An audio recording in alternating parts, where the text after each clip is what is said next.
Hello, I'm Stan Phillips, and I'm delighted to be able to read a couple of poems for you here tonight. I've been a member of the Spokes Poetry Evenings at Phil Grimes Pub for several years now, maybe one of the oldest members, I don't know, so it's a long time.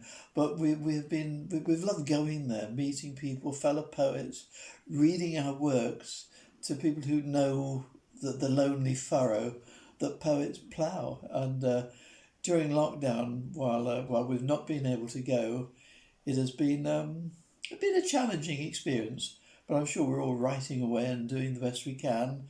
And I thank Colette Colfer for, you know, her continued support for the Spokes idea that she started several years ago. So I'm here to read a couple of poems, and I've got one here by Edward Thomas, who one of my favourite poets, beautiful, simple writer, and he wrote this lovely little poem here. It's a short poem, but it somehow encapsulates an amazing moment in history. It was written in 1914, just before the First World War broke out, and it was published just after his death in 1918 in that very same war. So there's a poignancy here as well. And it's just a simple poem, but somehow it captures a time in history that is gone almost. It never comes back again. It is just a moment. And it's called Adlestrop. And yes, I remember Adlestrop, the name, because one afternoon of heat, the express train drew up there unwantedly. It was late June. The steam hissed. Someone cleared his throat. No one left, and no one came on the bare platform. What I saw was Adlestrop, just the name, and willows, willow herb and grass, and meadowsweet and haycocks dry, no whit less still and lonely fair than the high cloudlets in the sky. And for that moment a blackbird sang close by, and round him mistier, farther and farther, all the birds of Oxfordshire and Gloucestershire. And that's Adlestrop.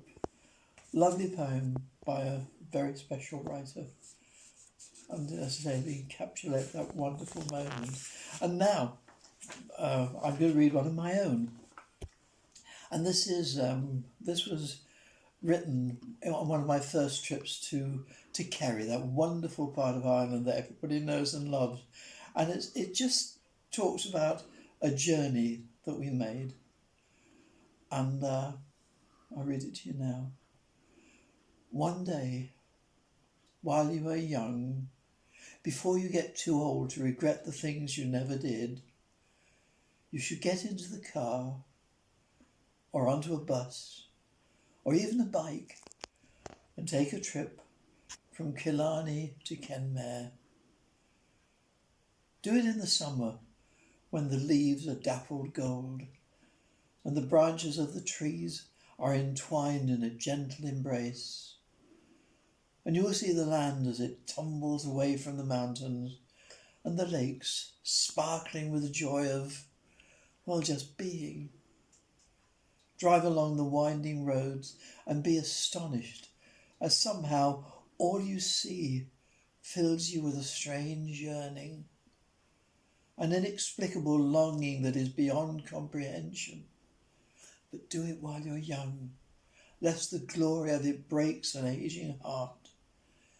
Do it before the cynicism of the passing years corrodes the enthusiasm of youth, for it surely will. Yes, do it and discover what being a small part of the essence of eternity means. Oh yes, take that drive from Killarney to Kenmare and maybe back again, because you might not believe it for the first time. Travel via Mole Gap along that twisting road, carefully avoiding the sheep, but wander off the mountains, oblivious of danger as they share that magic with you. And the sky is blue, and the day is warm, and the mood is mellow, as there, you will discover that you were created for this one single moment in time. Thank you. That's my poem.